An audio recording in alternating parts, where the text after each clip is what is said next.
قرآن میں صفحہ نمبر 47 پہلی آیت. بسم اللہ الرحمن الرحیم. جیسا کہ آپ سب جانتے ہیں قرآن کی مثالیں جو اللہ نے ہماری ہدایت کے لیے اور ہمارے ارشاد کے لیے جو مثالیں دی ہیں اللہ نے ان مثالوں کا ترجمہ اور مختصر توضیح آپ کی خدمت میں عرض کر رہے تھے. ابھی تک 3-4 مثالیں ہم نے آپ کی خدمت میں عرض کی. منافقوں کی مثال، کافروں کی مثال، بھلائی کرنے والے جو احسان جتا کر منت جتا کر اپنا ثواب برباد کر لیتے ہیں ان کی مثال، اور کل اعتقادی مثال حضرت عیسیٰ کو خدا ماننے والوں کے لیے خدا نے حضرت آدم کی مثال دے کر کہا کہ اگر تم خدا ہی ماننا چاہتے ہو اس دلیل کے ساتھ کہ عیسیٰ کا باپ نہیں ہے تو آدم کو خدا مانو، اس لیے کہ نہ آدم کا ماں ہے نہ باپ ہے. اس طرح سے آج کی مثال جو ہے ربا، بیاض لینے والے، سود لینے والے، ان کے لیے اللہ نے مثال دی ہے. صفحہ نمبر 47 پہلی آیت. بسم اللہ الرحمن الرحیم. الذين يأكلون الربا لا يقومون إلا كما يقوم الذي يتخبطه الشيطان من المس. یہ آیت ہے اور اس کا ترجمہ ہم آپ کی خدمت میں عرض کریں. ربا کھانے والوں کی، سود لینے والوں کی، بیاض لینے والوں کی مثال اس آدمی کی ہے جس پر شیطان سوار ہو گیا ہے. یہ شیطان سوار ہونے کا معنی یہاں پر مفسرین نے عرض کیا ہے کہ پہلے زمانے میں، آج بھی ہمارے یہاں استعمال ہوتا ہے، اگر آدمی تھوڑے غیر عاقلانہ کام کرے، پاگل پنتی کے کام کرے تو کہتے ہیں کہ شیطان اس پر سوار ہو گیا ہے جس وجہ سے آدمی یہ کام کرا. یہ بات پیغمبر اسلام کے زمانے میں بہت استعمال ہوتی. دیوانوں کو کہتے تھے اس پر شیطان چڑھ گیا ہے. تو خدا دوسرے الفاظ میں کہنا چاہ رہا ہے کہ بیاض لینے والوں کی مثال دیوانوں جیسی ہوگی. یہاں پر دیوانے کب ہوں گے؟ وہ کہ قیامت کے دن جب یہ اٹھائے جائیں گے تو ایسے چلیں گے جیسے دیوانے چلتے ہیں، ایسے چلیں گے جیسے پاگل چلتے ہیں. یہ مثال آپ کی خدمت میں. اس کی توضیح میں پیغمبر اسلام جب معراج گئے تھے تو رسول اللہ نے بہت سارے مناظر وہاں پر دیکھے، بہت سارے چیزوں کو پیغمبر اسلام نے دیکھا جو آ کے زمین پر بتایا کہ وہاں پر یہ تھا، ہم نے یہ دیکھا. ان چیزوں میں سے ایک مختلف جرموں کے عذابوں کو پیغمبر اسلام دیکھ کے آئے تھے. فلاں جرم کریں گے تو ان کا عذاب قیامت میں کیا ہوگا، یہ پیغمبر اسلام نے دیکھا تھا.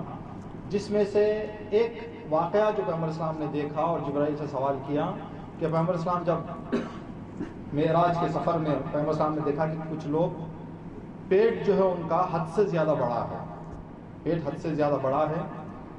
اب اس پیٹ کے وہاں پر جو مثال دی گئی اس کو اگر ہم آسانی سے سمجھنا چاہیں، مثال اگر ہمارے سر پہ 500 کلو کا وزن سر پہ رکھ دیں اور ہم سے کہیں کہ 5 قدم چلو تو ایک پیر ہم ادھر رکھیں گے تو ایک ادھر رکھیں گے، بیلنس ہم سنبھال نہیں پائیں گے.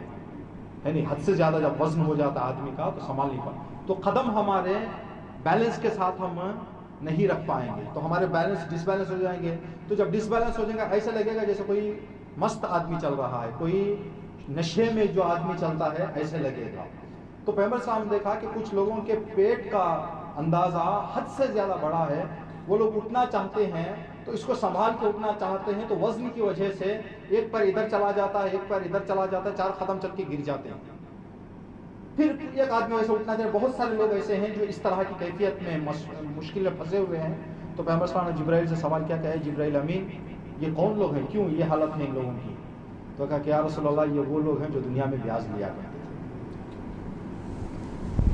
دنیا میں سود کھانے والوں کا انجام قیامت کے دن ایسے ہوگا کہ وہ لوگ دیوانوں کی طرح چلیں گے، مست لوگوں کی طرح چلیں گے. یہ آیت کا ترجمہ اور حدیث. ایک بات ہم آپ کی خدمت دے سب کے لیے ابھی میں آپ کی خدمت میں عرض کرنا چاہ رہا ہوں. دیکھیں، شراب کا جب عذاب بتایا جاتا ہے تو پیغمبر اسلام نے، ہم نے ایک نگرم میں مفصل مجلس پڑھی تھی اس حوالے سے، تو شراب کا جب کہا جاتا ہے تو 11 لوگوں کو ایک شراب کے خطرے میں 11 لوگ مجرم ہیں. ایک شراب کی بوتل میں 11 لوگ مجرم ہیں. زمین خریدنے والا، بیج ڈالنے والا شراب کی نیت سے، درخت کی پرورش کرنے والا، انگور توڑنے والا، فیکٹری کو پہنچانے والا، شراب بنانے والا، فیکٹری سے دکان تک لانے والا، لوگوں کے حوالے کرنے والا، ٹیبل پہ لا کے رکھنے والا، بیچنے والا، خریدنے والا، پینے والا، اس کمائی سے کھانے والے بچے اور عورتیں، یہ سب شراب کے جرم میں شریف پیغمبر صاحب کی حدیث ہے کہ لعن اللہ فی الخمر 11، ایک شراب کی بوتل میں خداوند عالم نے 11 لوگوں پر لعنت کی ہے۔ تو آج ہم اسی آیت کے ذیل میں حدیثوں کو دیکھ رہے تھے، تو پیغمبر صاحب نے فرمایا کہ اس کے مسئلے میں، سود کے مسئلے میں 5 لوگوں پہ خدا کی لعنت ہے: لینے والا، دینے والا، لکھنے والا، گواہ کھڑنے والا۔ جو گواہ بنتا ہے اس پر، لکھنے والے پر، دینے والے پر، لینے والے پر، اور ایک بھی ہے جو ابھی میرے ذہن میں نہیں۔ تو یہ جب ربا کی بات کی جاتی تو چاروں ہیں۔ تو آپ کی خدمت میں عرض کریں کہ ان لوگوں کا حال یہ ہوگا۔ تو ایک بات آپ کے ذہن میں عرض کر دیں، وہ یہ کہ دین مبین اسلام ایک عادل اور منصف دین ہے، اس لیے کہ اس دین کا خدا عادل اور منصف ہے۔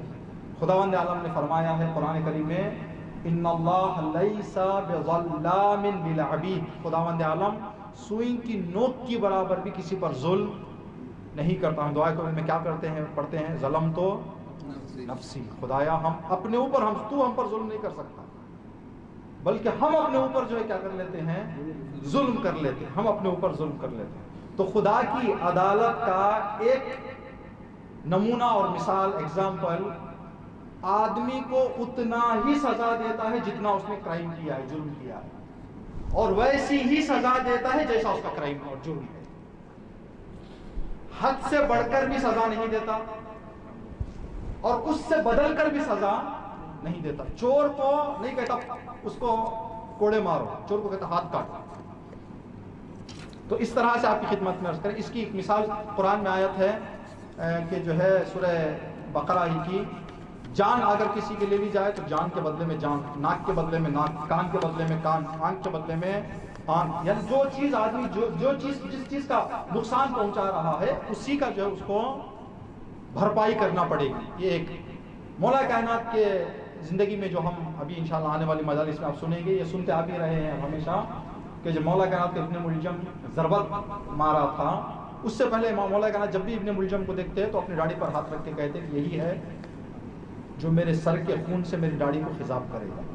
تو جو لوگ رہتے تھے اطراف میں کہتے تھے مولا مار دیں، یہ رہے گا تو آپ کو مارے گا، یہی نہ ہی رہے، یہی نہ ہو تو آپ کو کہاں سے۔ تو امام کہتے تھے کہ اس کا جرم کیا، ابھی میں ماروں تو اس کا جرم کیا ہے۔ دنیا سوال کرے، تم کہہ رہے ہو کہ میں امام وقت ہوں، مجھے آئندہ کی خبر ہے تو میں جان رہا ہوں، لیکن دنیا تو اس بات کو مانے گی نہیں۔ جب تک مجرم جرم نہیں کرے اس وقت اس کو سزا دینے کا حق نہیں ہے۔ یہ عدالت خدائی اور عدالت علوی ہے۔ پھر جب ابن ملجم نے مار دیا تو مولا کائنات نے کیا وصیت کی اپنے بیٹے امام حسن کو، بیٹا اگر میں زندہ رہوں تو میں ہوں وہ ہے، اگر میں شہید ہو جاؤں اس نے ایک مارا ہے صرف تم بھی ایک ضربت۔ غصے میں آ کے بچے پورے چاہنے والے اس کو مسل نہ دو، اس کو کچل نہ دو، اس کو ٹکڑے ٹکڑے نہ کر دو، اس نے ایک مار میرے سر پہ ماری ہے، اگر تم اس کا بدلہ لینا چاہتے ہو معاف کر دو تو اچھا، اگر معاف نہیں بدلہ لینا چاہتے ہو ایک کا ایک، جتنا جرم جتنی غلطی اتنی ہی جو ہے، یہ ایک چیز۔ دوسری چیز، جیسا جرم ویسی سزا، ویسی سزا۔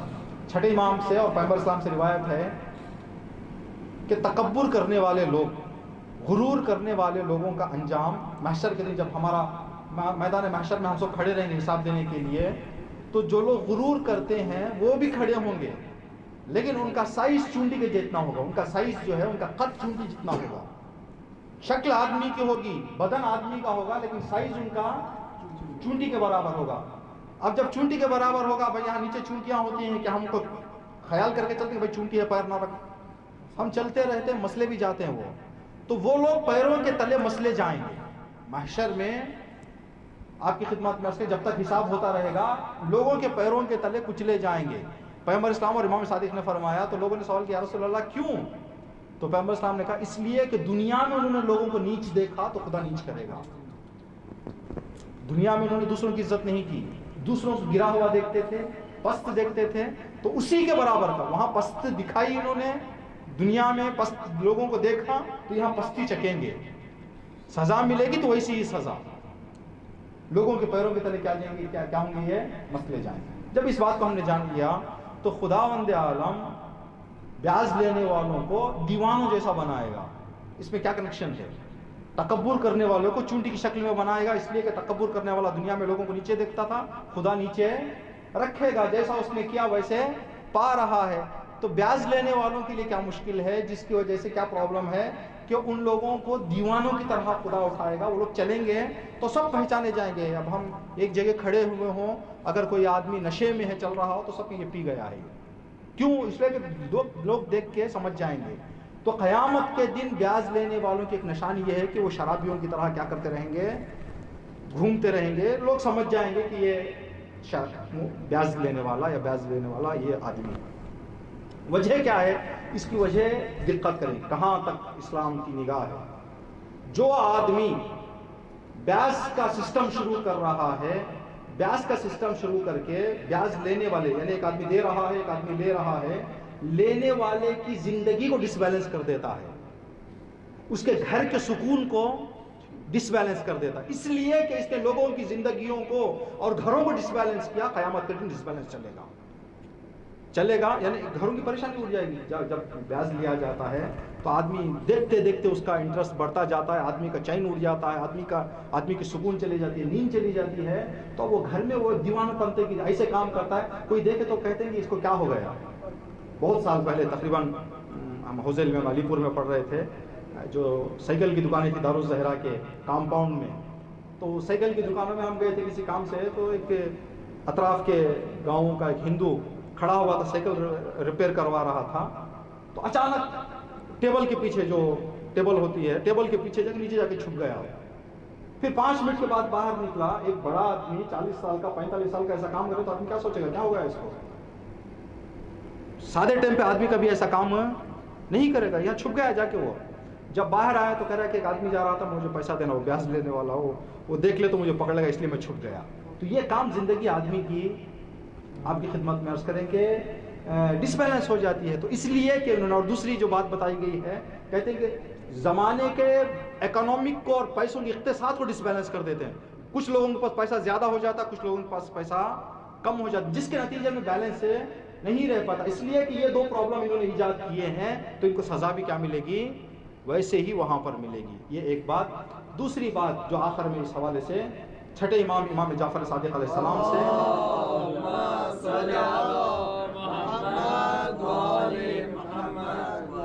کسی نے آ کے سوال کیا کہ مولا بیاج کے حرام، اسلام نے بیاج کو کیوں حرام کیا ہے؟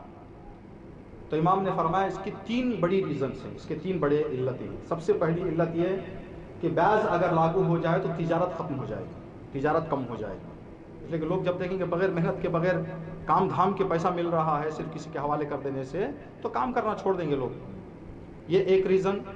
دوسرا ریزن یہ کہ محبت اور درد ختم ہو جائے گا. آج کیا ہے، ہم دیکھتے ہیں کہ جو ہے اپنی زندگی میں ہر آدمی اپنے حیثیت سے کسی کو پریشان دیکھ رہا ہے تو 50 روپے اس کا ہیلپ کر دے رہا ہے، 100 روپے اس کا ہیلپ کر دیتا ہے.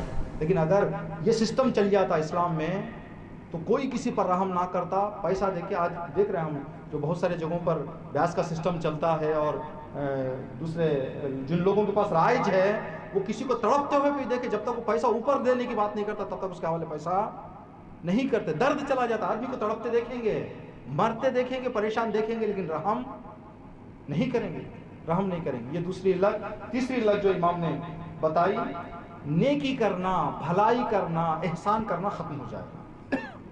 یعنی جب تک ان کے اوپر ان کو الگ سے پیسہ نہیں ملے گا، بڑھ کے پیسہ نہیں ملے گا، اس وقت تک یہ محبت کے بارے میں کہتے ہیں کہ دونوں طرف سے پریشانی ہے. ایک طرف سے پریشانی دینے والے کو کہ وہ سامنے والے کو تڑپتے ہوئے دیکھے گا، رحم نہیں کرے گا. لینے والے کے دل میں بھی اس کی محبت نہیں رہے گی. اگر اس کو تھوڑی سی خبر مل جائے کہ وہ ہاسپٹل میں ایڈمٹ ہے تو مر جائے، تو معلوم ہے کہ اس کو جو ہے کیا کر رہا ہے، تنگ کر رہا ہے. نہ ادھر سے محبت رہتی ہے، درد رہتا ہے، نہ ادھر سے درد رہتا ہے. اس وجہ سے اسلام نے اس مسئلے کو کیا کیا ہے، حرام قرار دیا ہے. یہ بات. ایک چھوٹی اگزامپل، گوری بد نور میں جب ہمارے دادا وغیرہ کی ٹال وغیرہ تھی، وہاں پہ ہم جاتے تھے کہ سیٹ کا لڑکا تھا، پروین بول کا بھی ہے، کپڑے کی دکان کھول رکھا ہے وہ. تو گئے ہم گورے بن نور، تو اس نے کہا کہ آؤ ہماری میری دکان دیکھو. تو ان لوگوں کا کام یہی تھا بیاج دینا. گورے بن نور میں جو ہے وہ بہت بڑے اس کاروباری تھے. تو اس لڑکے سے پوچھا کہ کیوں تم نے اپنے باپ دادا کا کام چھوڑ کے کپڑے کی دکان کھول لی؟ تو اس نے کہا کہ وہ ہمارے ایجوں کا ہے، ہمارے عمروں کا ہے لڑکا. تو کہنے لگا کہ مجھے شوگر آ گئی ہے، آج مجھے شوگر ہے. میری بیوی اور میں نے بہت بیٹھ کے سوچا کہ ہم لوگوں نے کوئی ایسی چیز زیادہ استعمال نہیں کی جو شوگر کا سبب بنے. ریزن کیا ہے؟ تو میری بیوی نے کہا کہ تمہاری غریبوں کی بد دعا ہے تمہارے پیچھے، غریبوں کی بد دعا ہے، مجبوری کا فائدہ اٹھاتے ہو تم فلاں. تو میں نے یہ بات میری بیوی کے میرے ذہن پہ چڑھ گئی. میں نے کہا باپ جائے بھاڑ میں، دادا کا کام جائے بھاڑ میں، میں نے کپڑے کی دکان کھول لی ہے، جو بھی فائدہ ملے گا میں اسی سے کام چلاؤں گا. یعنی آدمی دیتا ہے لیکن اگر تھوڑا بھی اس کے دل میں درد ہو تو چھوڑ دے گا، جیسے اس نے چھوڑ دیا، ورنہ مجبوری کا فائدہ اٹھانا یہ چیز. تو خداوند عالم کہہ رہا ہے کہ بیاج کے حوالے سے جو لوگ قیامت میں اٹھے جائیں گے دیوانوں کی طرح اور مست لوگوں کی طرح. خداوند عالم سے دعا ہے پروردگارا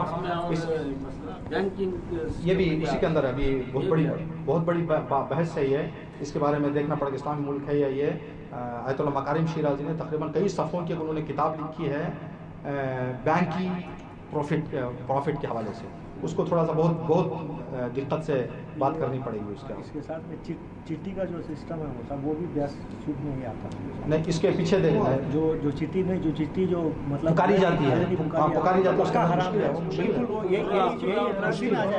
ہے قرے میں نہیں، قرے میں نہیں، جو یہ والا سسٹم ہے اس کے اندر مشکل ہے. اسی میں آ جائیں گے نا یہ جو سسٹم. یہ نہیں تو اس کے سب بھائی بہن ہوں گے، یہ بھی نہیں تو اس کے رشتے داری، اس کے رشتے داری جو ہوں گے وہی ہے وہ بھی اس کے پیچھے بہت بڑی دقت ہے. یہ والی آئٹا کی جو اٹھائی جاتی ہے اس میں